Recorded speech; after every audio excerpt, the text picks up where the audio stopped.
Welcome back to the student of class 8. Dear students, today we are going to discuss about the topic preparation of antibiotics in science on page number 28. Students, आज हम preparation of antibiotics के बारे में study करने जा रहे हैं। Antibiotics की प्रिपरेशन क्या है, तैयारी क्या है। ओके, तो हमारा आज का टॉपिक है प्रिपरेशन ऑफ एंटीबायोटिक्स। कैसे एंटीबायोटिक्स की प्रिपरेशन होती है, क्या इसकी प्रिपरेशन है, क्या उसकी तैयारी है, उसके बारे में हम डिस्कशन करने जा रहे हैं। Antibiotics means, anti means against, bios means life, life के against student, are the chemical substance produced by microorganisms such as fungi and bacteria which kill or stop the growth of disease causing microorganisms. Students, antibiotics और the chemical, यह एक chemical substance होता है जो micro organism के द्वारा produced होता है, जैसे फंगी एंड बैक्टीरिया, विच किल और stop the growth of disease causing micro organism. Students, जो किल कर देता है या स्टॉप कर देता है जो डिजीज काजिंग माइक्रो ऑर्गेनिज्म होते हैं, इनके ग्रोथ को डेवलपमेंट को क्या करता है, या किल कर देता है या स्टॉप कर देता है। न्यूमेरस, बहुत सारे antibiotics have been discovered, the first of which was penicillin. Students, बहुत सारे एंटीबायोटिक्स डिस्कवर हो चुके हैं, the first which was penicillin, लेकिन जो फर्स्ट एंटीबायोटिक्स है वो क्या है, पेनिसिलिन है। Nowadays antibiotics are used in the treatment of variety of disease. आजकल स्टूडेंट्स, आजकल एंटीबायोटिक्स का जो यूज़ है treatment of variety of disease, बहुत सारी डिजीज़ की बहुत सारी वैरायटी में ट्रीटमेंट करने के लिए किया जाता है। आजकल बहुत डिफरेंट टाइप के डिजीज हैं, वैरायटी ऑफ डिजीज बहुत सारे हैं जिनका ट्रीटमेंट करने में क्या है, एंटीबायोटिक्स का यूज करते हैं, इनका प्रयोग करते हैं। Okay, vaccines are substance. Students, next topic है वैक्सीन। अभी तो ये एंटीबायोटिक्स, नेक्स्ट है vaccine are substance used to produce immunity to disease in the living body. Students, vaccine और सब्सटेंसेस, वैक्सीन एक ऐसे सब्सटेंसेस होते हैं जिनका प्रयोग करते हैं इम्यूनिटी को प्रोड्यूस करने में, produce immunity to disease in the living body. Living body में क्या है, इम्यूनिटी, डिजीज के लिए इम्यूनिटी प्रोड्यूस करने के लिए क्या है, वैक्सीन का यूज किया जाता है। मतलब वैक्सीन क्या होते हैं, इम्यूनिटी को क्या करता है, इंक्रीज करता है, इम्यूनिटी बनाते हैं। Immunity is the ability of the body. Student, immunity क्या है, वह एबिलिटी ऑफ द बॉडी है, बॉडी की वह एबिलिटी है, वह पावर है to resist a disease by natural और आर्टिफिशियल मीन्स। स्टूडेंट्स, यह एबिलिटी मतलब यह बॉडी की वह एबिलिटी है जो रेजिस्ट करता है, मतलब डिजीज से उससे लड़ने की क्षमता प्रोवाइड करता है, चाहे वो नेचुरल हो या चाहे आर्टिफिशियल मीन्स हो। ओके, रेजिस्ट टू डिजीज को रेजिस्ट करने में हेल्प करता है। When a disease causing microbes enter your body acts in two ways. जब स्टूडेंट्स कोई भी डिजीज कॉजिंग माइक्रो ऑर्गेनिज्म, जो डिजीज का काज बनता है, ऐसा कोई micro organism enters your body, जब आपकी बॉडी में इंटर्स करता है तो योर बॉडी, हमारा बॉडी कैसे एक्ट करता है, कैसे वर्क करता है, टू वेज, इसके टू वेज हैं।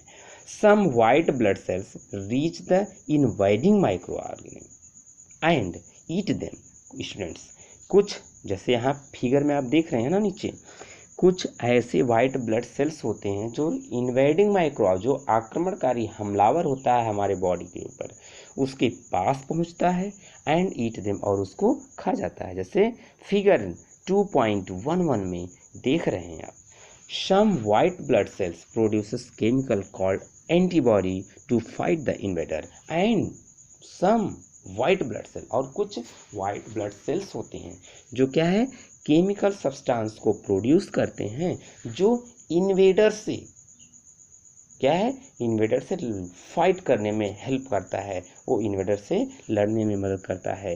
Antibodies surround the invader microbe and then eat it. Students, antibody क्या करता है, antibodies surround the invader, invader के चारों तरफ सराउंड, उसको क्या करते हैं, घेर लेते हैं। And microbes, invader microbe and then eat, और ईट इट, इसको धीरे धीरे क्या करता है, वो ईट कर जाता है, खा जाते हैं। Once our body has been infected by a particular microbes, the body remembers which antibody was able to fight the microbes। Students, जब कोई भी एक बार कोई भी फॉरेन पार्टिकल्स पर्टिकुलर माइक्रोब्स क्या है, हमारे बॉडी को इन्फेक्ट करता है, और जब हमारा बॉडी उससे इन्फेक्टेड होता है तो body remembers which antibody was able to fight, तो हमारा एंटीबॉडीज जो होता है, बॉडी रिमेंबर्स जो हमारा क्या है, एंटीबॉडीज उससे लड़ने की, फर्स्ट टाइम उससे लड़ता है, एबल, लड़ने में एबल होता है, योग्य होता है। दिस मीन्स, मतलब वो पहले फर्स्ट टाइम क्या है, उससे वो फाइट करता है। This means that if you come in contact with the same microbes again, your body can make antibodies and destroy the microbes before it can make you ill. Students, जब हमारे body में जैसे एक बार कोई भी antibody infected करता है कोई पर्टिकुलर माइक्रोब्स हो, तो body remembers which antibody was able to fight the microbes, body remembers जो होते हैं मतलब क्या है, हमारे बॉडी उसके अगेंस्ट अपना जो एंटीबॉडीज, ठीक है, बॉडी अपना एंटीबॉडी प्रिपेयर करता है, मतलब एंटीबॉडी जो उससे लड़ने के लिए क्या है, लड़ने के योग्य हो, लड़ने के लिए क्या है, वो कंप्लीटली प्रिपेयर हो, लड़ने के लिए वो तैयार हो, मतलब क्या हो, जो उससे लड़ सकता है, फाइट हो सकता है, लड़ने एबल हो। स्टूडेंट्स, इसका मतलब ये हुआ, this mean that if you come in contact with same again, अगर ऐसा ही माइक्रो ऑर्गेनिज्म फिर वापस अगेन हमारे बॉडी को क्या करता है, इन्फेक्ट करता है, तो बॉडी कैन मेक, बॉडी अपना एंटीबॉडीज बना सकता है एंड डिस्ट्रॉय कर सकता है उसको, माइक्रोब्स को, before it can make you will, और हमें बीमार होने से पहले ही वो क्या करता है, उसको खा सकता है, उसको इनएक्टिव कर सकता है। It can make you ill, okay, before it can make you ill, आपको बीमारी से क्या करता है, उस बीमार होने से पहले ही उसको डिस्ट्रॉय कर सकता है। This is known as becoming immune. Students, इसको क्या कहते हैं, बिकमिंग इम्यून बोलते हैं। This is how immunity is provided to the body against disease in a natural way. Student, this is how, यहाँ पे क्या है, कैसे immunity is provided to the body against disease, natural, प्राकृतिक वे में, natural way में immunity body disease के against immunity कैसे प्रोवाइडेड होती है, हाउ इम्यूनिटी इज प्रोवाइडेड, मतलब किसी भी डिजीज के अगेंस्ट नेचुरली कैसे इम्यूनिटी प्रोवाइडेड करता है डिजीज के अगेंस्ट में, okay. Immunity can be induced artificially by introducing dead or weakened microbes in a healthy body। Student, immunity can be induced, उसको इंड्यूस्ड किया जा सकता है, कैसे, आर्टिफिशियली उसमें इंट्रोड्यूस करते हैं, किसको, बॉडी में, डेड और वीकेंड माइक्रोब्स को इंट्रोड्यूस करके इन हेल्दी बॉडी में इम्यूनिटी को क्या है, इंड्यूस्ड, प्रेरित किया जाता है, उसको इंड्यूस्ड कर देते हैं।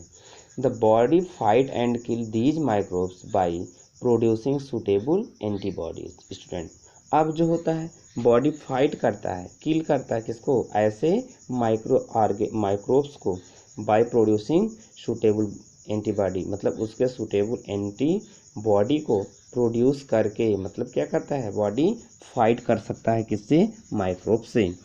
These antibodies remain in the body and protect it from the disease causing microbes। Students, ये जो एंटीबॉडीज होते हैं रिमेन इन द बॉडी में रहते हैं, और जब ऐसे डिजीज काजिंग माइक्रोब्स क्या करता है, अटैक करते हैं, तो उससे क्या बॉडी को प्रोटेक्ट करता है। This is the basis of vaccination. ये क्या है, एक वैक्सीनेशन का बेसिस है, वैक्सीनेशन के थ्रू ही यह क्या है, एंटीबॉडीज मतलब बॉडी को प्रोवाइड होते हैं। Several diseases like smallpox, chickenpox, cholera, tuberculosis and hepatitis can be prevented by this method। बहुत सारे डिजीज स्टूडेंट्स, जैसा कि आप जानते हैं, स्मॉल पॉक्स है, चिकन पॉक्स है, कॉलरा है, ट्यूबरकुलोसिस है एंड हेपेटाइटिस है, कैन बी प्रिवेंटेड। इस मेथड के थ्रू ये क्या है, प्रिवेंटेड होते हैं, रोका जा सकता है।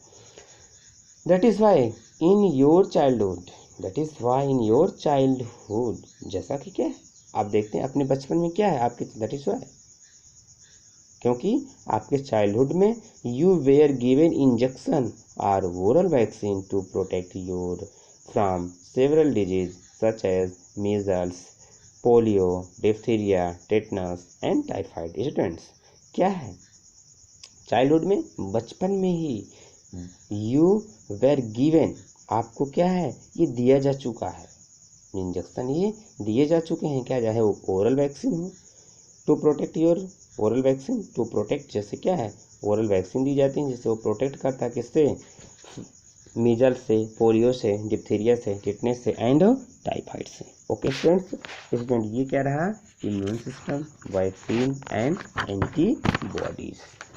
Okay students, now next topic, harmful microorganism. Harmful microorganism में क्या है? Okay, the most talked about microorganism are the harmful ones. Students mostly हम ये सुनते हैं और हम बातचीत करते हैं और हम जानते भी हैं क्या है कि most talked about microorganism are harmful ones. Micro organism जो होते हैं वो क्या हार्मफुल होते हैं, but these are the ones that get their name in newspaper on the TV and radio for the disease they cause. These are the ones that get their names. आप बहुत सारे न्यूज़पेपर में इनके नाम को पाते होंगे, टीवीज में देखते हैं, रेडियो में देखते हैं, क्या है फॉर द डिजीज दे काज, इनके डिजीज के बारे में जो जिसका ये कारण बनते हैं, कौन, माइक्रो ऑर्गेनिज्म, हम डेली सुनते हैं। वंस दैट कहते हैं disease causing microbes are called pathogen. Student जो डिजीज काजिंग माइक्रो ऑर्गेनिज्म होते हैं, माइक्रोब्स होते हैं, उनको क्या है पैथोजन कहते हैं। They cause disease in human beings, animal and plants. Student they cause disease, यह ह्यूमन बींग्स में, प्लांट्स में, दोनों में क्या है डिजीज का कारण बनते हैं, काज बनते हैं। They can kill living organism, ये क्या है लिविंग ऑर्गेनिज्म को किल कर सकते हैं। मेनी माइक्रोबियल डिजीज, बहुत सारे माइक्रोबियल डिजीज हैं, can spread from an infected person to healthy person through air, water, food और फिजिकल कॉन्टैक्ट। स्टूडेंट्स बहुत सारे माइक्रोबियल डिजीज ऐसे भी होते हैं, हो सकते हैं spread from an infected person, जो एक इन्फेक्टेड पर्सन से दूसरे पर्सन से, दूसरे हेल्दी पर्सन में क्या है स्प्रेड हो जाते हैं, किसके थ्रू, एयर के थ्रू, वाटर के थ्रू, फूड के थ्रू और फिजिकल कांटेक्ट, या फिजिकली कांटेक्ट से वह एक बॉडी से दूसरे बॉडी में क्या है स्प्रेड हो जाते हैं। ओके स्टूडेंट्स, तो आज का हमारा ये टॉपिक रहा। थैंक्स।